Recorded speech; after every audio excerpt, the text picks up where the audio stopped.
Good morning, everyone. This is Harry Haney, and I'm the director of the Supply and Value Chain Center here at Loyola University Chicago. And we are really happy to have you here today for this webinar. We hope this finds you happy or healthy and well in these very turbulent times. We're really looking forward to this conversation today about building a diverse workforce. And this is really part of a broader initiative here at Loyola University Chicago to help increase overall diversity and inclusion. And in fact, we have a Diversity and Inclusion Institute that is going to be starting in September, and it's a cohort-based program that will run for through May of 2021. Currently, we're hoping to do it in person, but we are making plans to modify that for online should that need to be the case. Today, again, we're really happy to have a terrific panel, and I'd like to introduce and turn the session over to Sue Eaglebarger, who is the Vice President of Human Resources at Lawson Products, and she also chairs our Women Business Leaders group here. And this is really your group in terms of the programs that we put on. We look for your input to what topics you want to hear about. And so with that, Sue, thank you for all the work that you've done on this and for the Women Business Leaders Group, and turn it over to you. Well, thank you so much, Harry, and good morning, everyone. And I echo Harry's wishes of I hope this finds all of you healthy and safe. And this is, in case you lost track, given everything going on, our first session of 2020 for the Loyola Women's Business Leader Group. So very happy we were able to bring this to you today. I know that much of our mind share over the past month or so has been taken up by the news of and reacting to all of the changes in our lives, professionally and personally, that have happened as a result of the coronavirus pandemic. But it really wasn't that long ago that you all received a survey, although it feels very long ago. But it was a couple of months ago that we sent out a survey soliciting topics for the group for this year, and one that came back was diversity and inclusion. So I'm very happy to introduce our two presenters this morning. Both have accomplished careers in talent acquisition. And within their talent acquisition career, both of them have spent a good amount of time focused on building diverse workforces. One of our presenters today is Trista Jones. Trista leads the talent acquisition team here at Lawson Products in Chicago. And Trista has actually been working in the talent acquisition function for 20 years, 15 of those really focused on the diversity movement and building diverse workforces. And she'll share a little bit about that with you in a moment. And she will be co-presenting today with another accomplished professional in the field of talent acquisition, and that is Crystal Stanfield.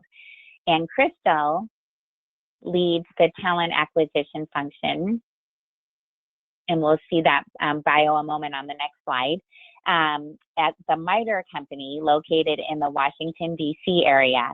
Crystal also is an accomplished professional in this area and has also spent a good deal of time focusing not only on building teams through talent acquisition and recruiting, but focusing on diverse teams and how the inclusion portion of that end works as well. So with that, I'm going to turn it over, and Crystal, I believe you're going to start us off. Hello, everybody. Thanks for taking time out this afternoon to join us for this webinar. I'm just waiting for the next slide. There we go. So one of the things that I think is really important when we talk about diversity and inclusion is really talking about the why. Why is it important? So you'll see a few infographics that we've been able to put together for you to just kind of give you an idea of how it's viewed from a larger perspective.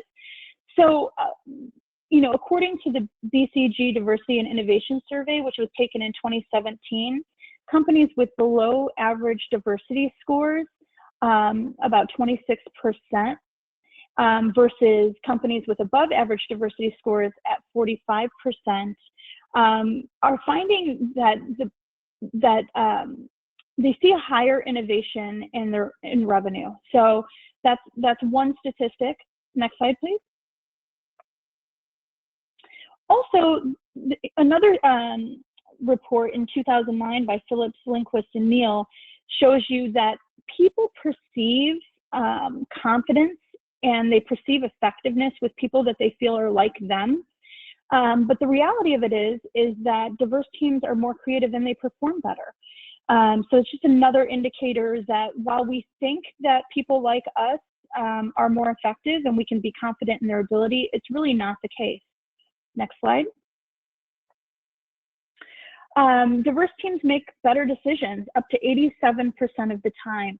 And what that really is, when you pull back the layers, is that diverse perspectives and backgrounds bring forth more ideas around how to problem solve. And when you collaborate across a diverse audience, when you problem solve, you end up having the best decision versus a decision that maybe you would always make if you had all of the same people thinking the same thing. Next slide. We're also finding that as you recruit millennials, 47% of them prefer to take a new job with a company that is more diverse and inclusive as a workplace versus employed Gen Xers and employed boomers. So it is a factor in a millennial's job search. Next slide.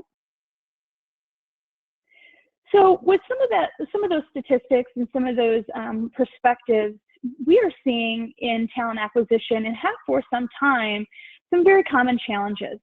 The first one being unconscious bias, and we will delve into some of these topics as we get through the webinar. But unconscious bias is not realizing that you have a bias for people that are just like you, but it does happen. And we'll talk about ways that you can mitigate some of that. The second is hiring for culture fit. I'm not sure if anybody on this call has ever heard that, oh, this person's a culture fit, but that's actually not a term you should use. It should be culture add, and we'll talk a little bit more about that as well. And then hiring diverse people is a great thing, but if you don't create an environment that's inclusive and allows them to flourish and add value, then you're not going to be able to retain diverse people in your organization. So you do have to build that foundation of inclusion in order to support your diversity initiative. And then the last would be that our words, whether we realize it or not, don't always attract diversity and inclusion. In fact, sometimes we do the opposite. We don't realize that the words we choose can make a difference between somebody's interest in applying and working for you versus their disinterest in working for you. Next slide. I'm going to pass this over to Trista. She will walk through Lawson Products perspective and strategy. Thanks, Crystal.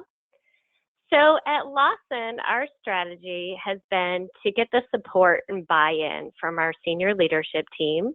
We did a diversity audit, developed a recruiting strategy, got involvement, and have diversity and inclusion. Next slide. So it's important to foster an environment that represents different opinions. Have leaders acknowledge the importance of diversity. For example, pick a champion and have them advocate. With our organization, we have our VP of sales championing the recruiting efforts for females in sales. So our hiring managers hear directly from the top that this is an important initiative. Embed diversity into your company's mission and values, and make sure that your messaging and employment branding is aligned. Building a diverse workforce takes a plan and focus. It does not just happen naturally. It's important to evaluate where you are and start small. Pick a metric that you want to improve.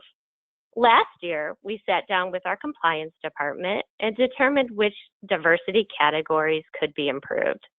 Since the majority of our hiring is done in field sales, this is where we decided to focus our efforts. We determined that our numbers were low with hiring females, so this is our focus for 2020. We set a goal of improving the number of female hires in the field by 15%. Next slide, please. Since Lawson is traditionally a male-dominated industry. We knew we had to work on promoting our opportunity to females. We worked collaboratively to achieve this goal. We recently updated our career site. We partnered with a diversity organization, Direct Employers, who assisted us with creating microsites that help to highlight our culture. And we also gathered feedback from female sales leaders and representatives to determine ways we could improve our ads to attract more females to the organization. Our talent acquisition team focuses on finding candidates through sourcing efforts and partnering with diversity organizations. Direct Employers provides us with organizations we can reach out to and develop partnerships with to attract additional candidates. We are utilizing a couple job boards this year that focus on diversity: Professional Diversity Network and Diversity Working. Finally, my team uses LinkedIn and Google to source for diversity candidates through groups and keywords. Next slide, please. We know that diversity attracts diversity. Glassdoor found that 67% of applicants find diversity to be important when applying to a company or accepting a job offer. Candidates want to be able to visualize what it's like to work for your company. We worked with our communications team to highlight females and minorities in the workplace. We know that video is another important means of communication, so we interviewed a couple of our female sales reps to be able to highlight what they enjoy about the role. This is a collaborative effort, and we asked all of our employees to share posts on their LinkedIn network and promote our referral program. Each person in our company has a different network, so the more they share our jobs and posts, we can increase our outreach to a more diverse group of candidates. And we're working this year to engage our female leaders to help us to promote the opportunity once we have female candidates in the pipeline. Next slide, please. We promote diversity and inclusion in the workplace through our Women's Affinity Group, where the mission is to bring together a diverse mix of women who will inspire, educate, encourage, support, and mentor other women looking to grow professionally and personally. We utilize Microsoft Teams, where our field sales force can connect and share ideas. This is especially helpful for our female sales reps who face different challenges than the men in the field. While we only have one employee resource group at this time, our goal is to expand it to represent other diverse populations. We work continually to educate our HR team and hiring managers. We have found that it's best to weave diversity into day-to-day activities, so it does not seem or feel as forced on people and becomes just part of what we do every day. For example, a good way to weave a diversity strategy into an existing process is something like a year-end talent review or calibration. You would want to make sure that someone in the room was focused on asking about people of diversity. So you would assign a person who would make sure they were being talked about in terms of performance, maybe opportunities. What do they see as their next step in development? It's something simple like this that's included into an existing process. It's known as a gentle nudge versus just saying, okay, we have to focus on diversity and everyone will do training. We've found that gentle nudging is a better and more successful approach. Next slide, please. It's important to measure your success. Improving diversity won't happen overnight, and it takes the commitment of everyone in the organization. Again, building a diverse workforce takes a plan and focus. It does not just happen naturally. It's important to evaluate what are the strengths and challenges of diversity hiring. At Lawson, we use a tool called Talent Neuron. This helps us to see what ethnic and gender diversity percentages are for each role in each market, which helps us to create a sourcing and recruiting strategy from the beginning. We are working with our applicant tracking system to create diversity reports so that we have visibility into how we are doing. And every month, we review how many female candidates each of the recruiters presented and how many were hired. So it remains a top priority and focus. So that's kind of how we do things at Lawson. I'm going to turn it back over to Crystal to share her perspective.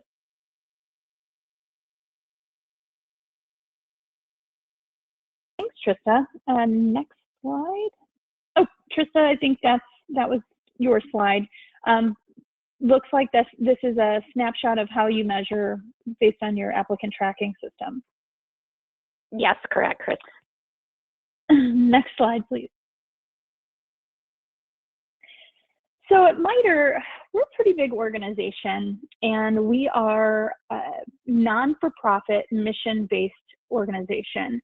What that means is we run 7 federally funded research and development centers, and each research and development center is aligned to a line item on Congress's budget, essentially.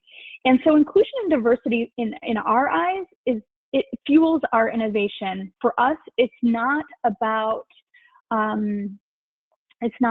your race, religion, sexual orientation, but more about diverse perspectives and being able to foster the innovation, the problem solving, and the different collective perspectives for the greater good of our mission, which is solving problems for a safer world. It's a very important mission.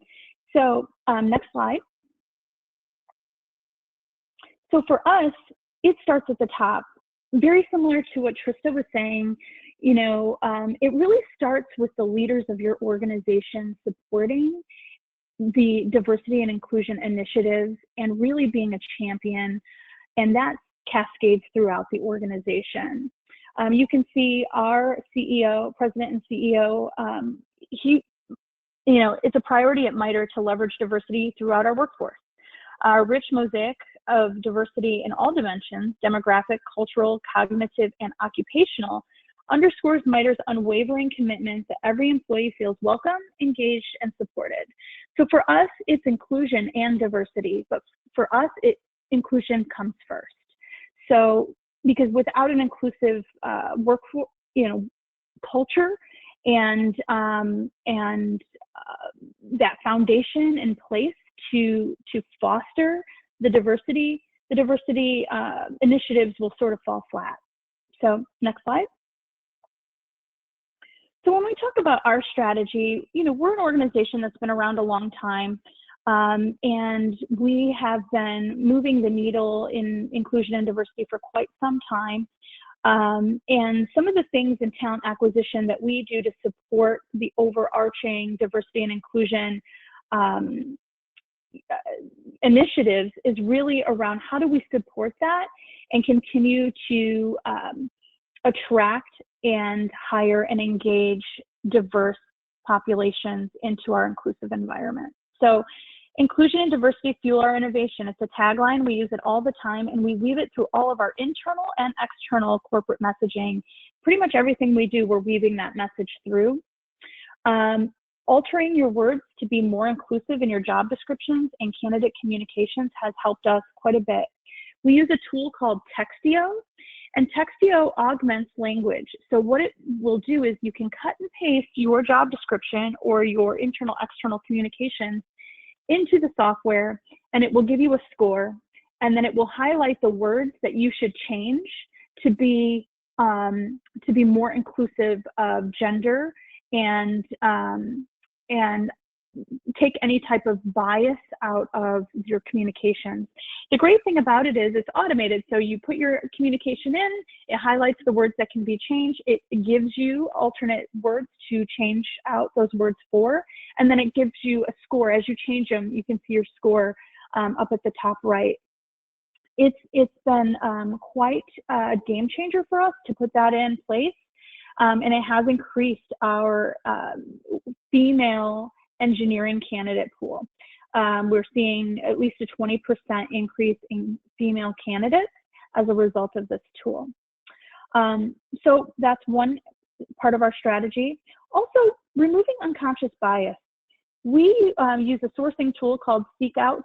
It is a tool that allows us to source engineering talent across the US, and we can filter them by diversity. We can also filter them by a number of other filters like patents, white papers, schools, and so on and so forth. But it does allow us to blind out the resume, and we can even blind out the university name if we wanted to, in order to create candidate pools that have no bias and deliver those to our hiring managers and have them pick based on skills and abilities and not necessarily on names and schools that they've attended. The other thing that we've done, we train our hiring managers to hire for culture add versus culture fit. And that's really important when you think about diverse perspectives. Again, going back to that infographic in the beginning, people feel comfortable hiring people that they feel are like them.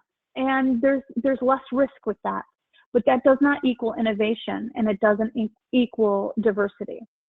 And then we have a ton of employee resource groups, and we leverage them across the organization for helping us with hiring events, getting us to conferences. We do go to BEA, YSIS, NSBE, to name a few, and we spend a good amount of time and attention in attending and recruiting from those events. Next slide. So this is a little bit about Textio, as I mentioned. You can see that in March of 2011, a study was conducted by Danielle, Justin, and Aaron, and published in the Journal of Personality and Social Psychology, which concludes that research demonstrated that gender wording commonly employed in job recruitment materials can maintain gender inequality in traditionally male-dominated occupations. And then the perception of belongingness is mediated the effect of gender wording on job appeal. So it's a bit hard to read, but you can see that some of these words are considered masculine and feminine, and they ask you not to use them. For instance, I think it's funny, assert. Assert is a very masculine word because it's very dominant in nature. And so they'll say, don't use that word, use something else. And they give you an opportunity to pick that word, but it's just a good example of what I mean when I talked about Textio. Next slide.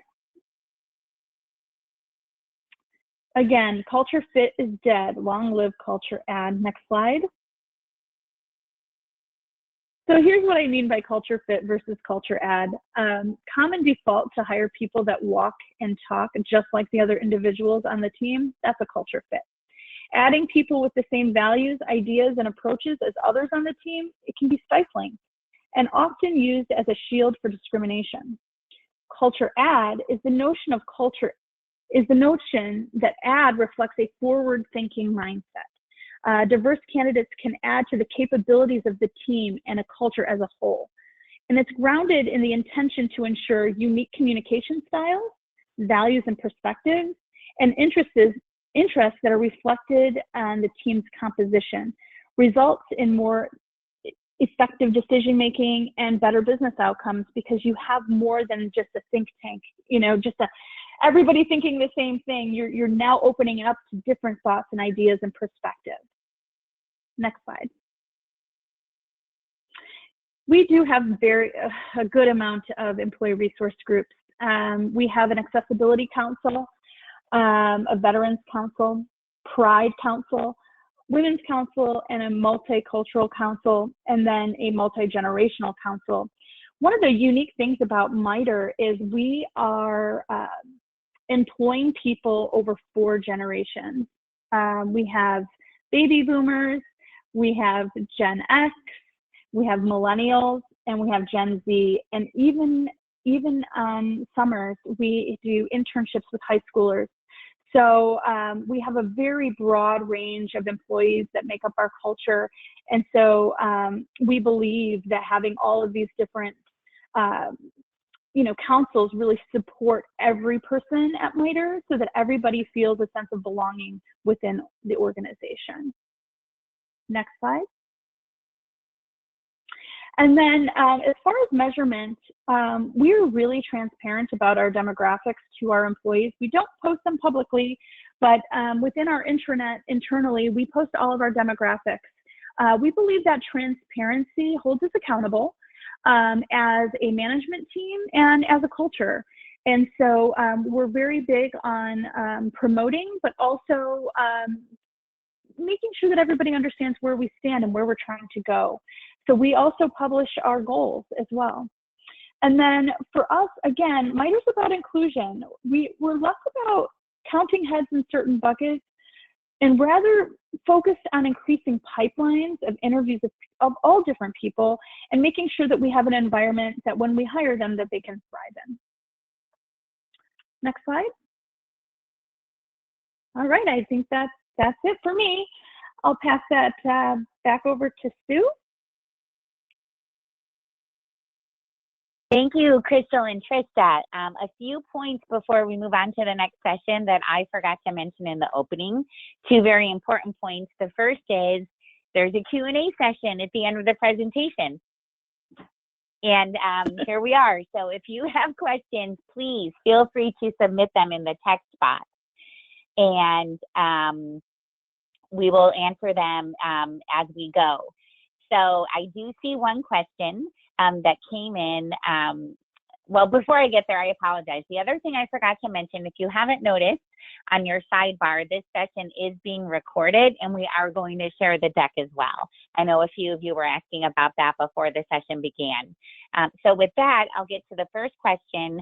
And this was submitted, Crystal, when you first started on your first slide, and it said, what research is this based in? So I'm trying to think back to what was being presented at the time that question came in. The references are on the slides.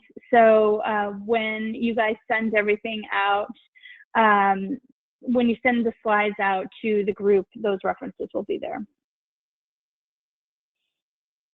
Okay.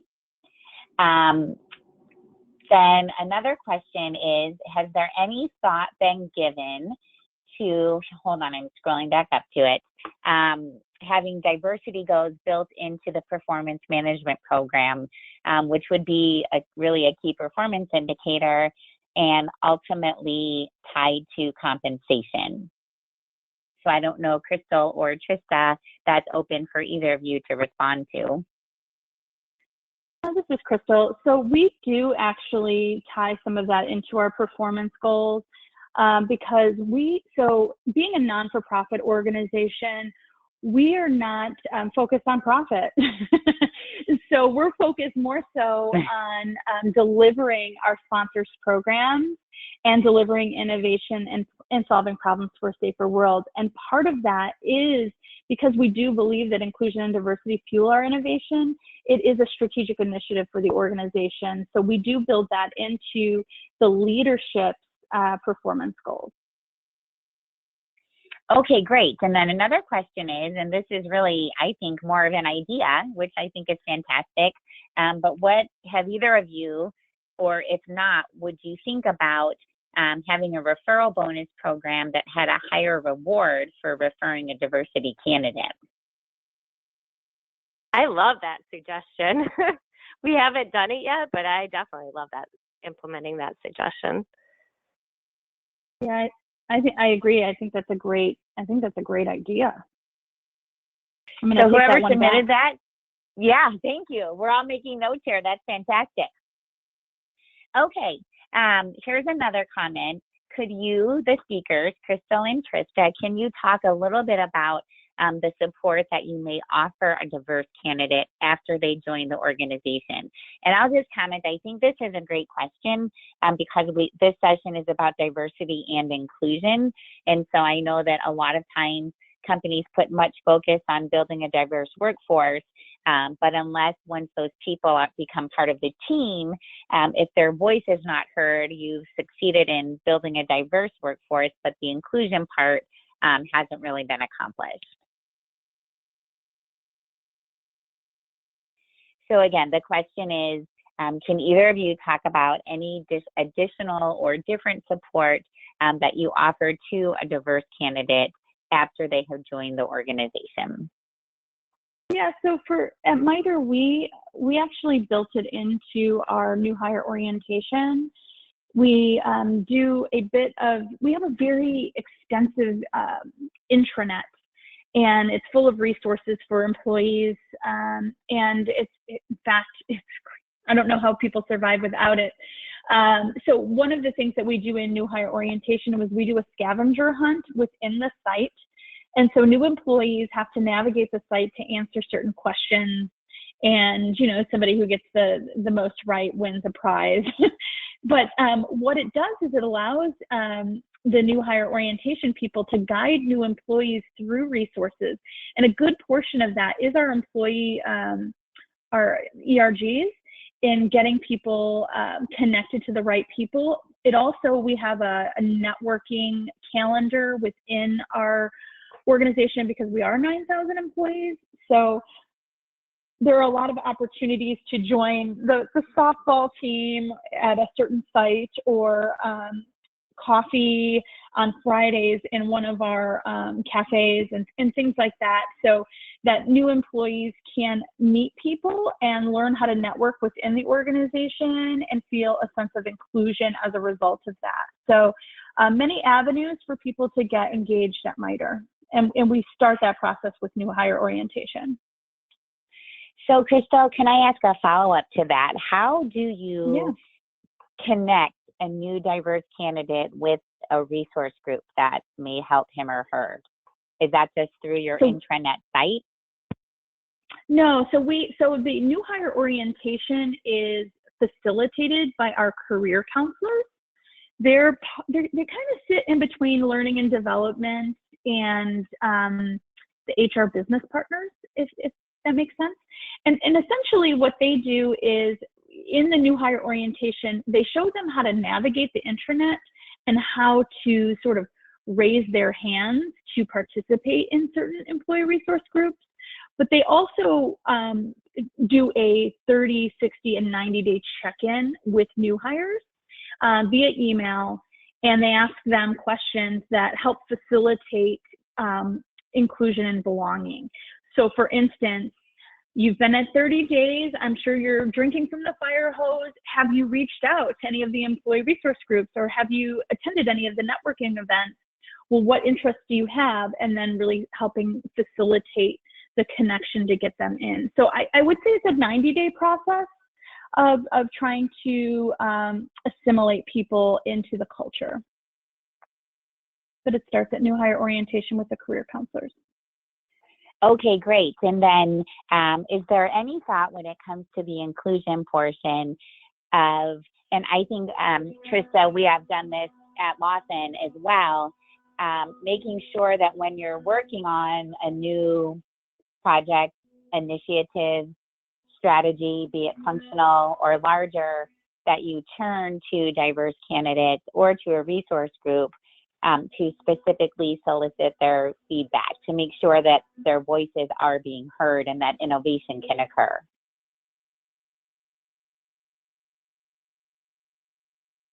Yeah, so, Crystal, I would say we definitely do that at Lawson. Yes, I agree, we do. And then is there, that again, oh, go ahead, Crystal, sorry. No, I was going to say, repeat the question. So the question is, does MITRE do that? Do they reach out to, whether it's for a functional group or a functional strategy, to the different resource groups to ensure they're getting the richness of opinion that leads to the innovation that comes from diversity? Yes, yep, we do that, yep. And then there's another comment here.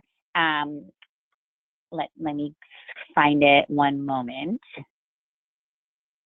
So someone commented that throughout, hold on, sorry. Okay, I'm getting there. I lost track of it. Okay, someone wrote, not sure that they disagree with that the idea of words limiting us, meaning words in the ad, et cetera, et cetera. This person says that personally, she has used male words throughout her career without even thinking about it. So I guess, Crystal, I'll turn this to you since you specifically talked about Textio, and you did mention that it increased the diversity of your candidates, I think gender-based primarily, by 20%. Can you talk to before you used that and after? So before we used that, we were not seeing as many female engineering candidates across the U.S. We hire about 1,000 people a year. And so we are heavily focused on engineering talent, as well as AI cleared talent. And cleared talent means to have high security clearances, which generally come from people who already work in government or work in the military or Department of Defense.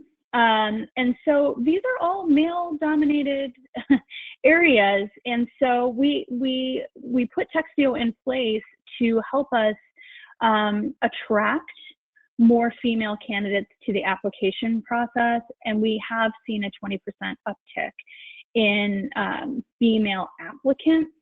I just, it says, I disagree with the words limiting us. I personally have used male words throughout my career without even thinking about it. And I don't understand that you personally have used male words. And you know what? I would agree, I have too. But just because it's, I've done it or you've done it does not mean that that's the case for the vast majority of females across all cultural backgrounds. So we may be okay with it personally, but that doesn't mean that's the case across a large amount of people. That's a great point. Thank you. And then Trista or Crystal, what tactics have you used or do you have to get senior leadership on board or to get their buy-in for a robust diversity and inclusion effort? I think we've been really lucky at Lawson. I think, our senior leadership is open to that. So from my standpoint, it really hasn't been difficult. I mean, we have Sue as your support, and so we haven't had to really push them to do anything. They've just been on board. Matt Brown, our VP of Sales, has stepped up to the plate and said, this is an initiative. I feel it's important, and has pushed it down to the hiring managers. So we've been lucky in that respect. Crystal, do you want to talk about your strategy and what you've done? Yeah, so this is more of a recent situation, but our head of HR just hired a VP of Inclusion, Diversity, and Social Innovation for the organization at MITRE. We've never had a vice president or head of diversity at that level at MITRE in MITRE's history. So it, in and of itself, putting a VP into that role was our CEO and head of HR's commitment to inclusion and diversity as a strategic advantage for the organization as we look to support our sponsors' needs. And that VP of that VP of Inclusion, Diversity, and Social Innovation, boy, is that a mouthful, is actually taking over talent acquisition. So she will be my new boss. She started a week ago. And so, the diversity and inclusion strategy that supports our strategic initiatives as an organization, talent acquisition is now rolling into that. So they will not be separate strategies. They will be one strategy across the organization. So I would say most recent, that's been a very, very big commitment from our CEO and head of HR as it pertains to inclusion and diversity. That's fantastic. That's a dream, actually, to have that kind of commitment. And it's fantastic that with such a big company, they're moving forward with that. I will share as we read about this and we learn what other companies are doing. I think Crystal or Trista, I don't remember which one of you mentioned, as newer generations come into the workforce, millennials and Gen Z, they have a different view of what the workforce should be than maybe Gen Xers or baby boomers. And so it really does matter even from that perspective when you're recruiting. And if you, if anyone's interested, if you visit the websites of some larger companies like MITRE. I think many of them even have a web page dedicated to diversity and inclusion. So there's some really amazing work being done out there. But I think Trista and Crystal, what you've showed us today is, whether you're a small or mid-sized company or a large company, there's efforts that we can all make to increase the diversity of our organizations and therefore get the innovation that comes with it and the better business results. So thank you so much, both of you. Before I close, I don't see any other questions that we haven't addressed, but I'll pause for a couple of seconds to see if anyone else has questions that they want to type in the text box, which it should be on the right of your screen.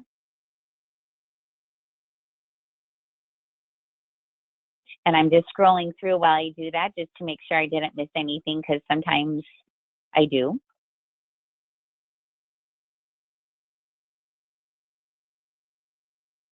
Okay, it doesn't look like there's any new questions coming in. Trista, do you have any final remarks? No, I hope this was helpful to everybody. I mean, I really appreciate the opportunity that I had to talk to you guys about our strategy and what we're doing at Lawson. Great, thank you. And Crystal, anything to close with? Yeah, I echo Trista's sentiments. I appreciate having an opportunity to talk about MITRE's strategy around diversity and inclusion. And I guess I would just leave the group with the thought that, no matter if it's big or small, every effort counts. And so even if you can't make big changes, start making the small ones. They accumulate. Small ones accumulate to big changes. So keep pushing forward with the small changes, and eventually those will accumulate and they will support bigger changes in the future. I think that's great insight from both of you. And I'm going to back us up for 1 second. I did get one question come in, and this is a question about any other tools or apps. So aside from the Textio, are there any other apps or tools that have helped either one of you with your efforts? Like Trista said, Direct Employers is a tool that we use. They're top-notch from a recruiting support perspective in terms of all of their microsites, and they do a lot with veteran hiring and then different diversity hiring initiatives. So if you are not a member of Direct Employers, I think Trista and I and Sue as well can all attest that they're a good place to start. Textio is really about language, and Seek Out's really about sourcing, but I think you can also do some sourcing through LinkedIn and other tools. I can't think of anything specifically. The only other thing I might bring up is that from a generational diversity perspective, know your audience. Tailor your messaging. Texting works better with our millennial and Gen Z. Email works better with our Gen Xers and our baby boomers. So, we're looking for diverse perspectives. The different generations are also in that mix. I would say LinkedIn has been a great tool for us in terms of the diversity groups that are available. You can also do sourcing specifically with veterans. And then from a training standpoint for my recruiters and myself, we've used AIRS and Social Talent. They both have programs that focus on how to find candidates, diverse candidates. So those have been both helpful tools for us as well. Thank you, and I will restate what I think has been obvious throughout the presentation is diversity and inclusion doesn't just naturally happen.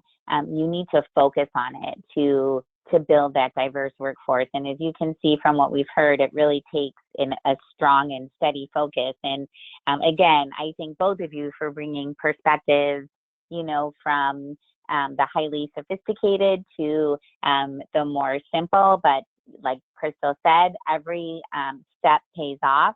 And there's things that everyone can do, I think, at all levels of an organization and at all sizes of an organization. So with that, Crystal and Trista, thank you very much for sharing your expertise and insight with us today. Harry, as always, thank you for your support of our group. I also want to thank Ryan, who is the marketing administrator at Loyola, for pulling us all together. And we can take a sigh of relief. It looks like all of our home internet connections lasted through the hours, so that's fantastic. To everyone out there, thank you so much for joining. If you think of a question later, please feel free to reach out to me directly, and I will make sure that I pass it along to Trista and Crystal for a response. And with that, I wish everyone a fantastic day and week, and stay safe and be well. Thank you, everyone.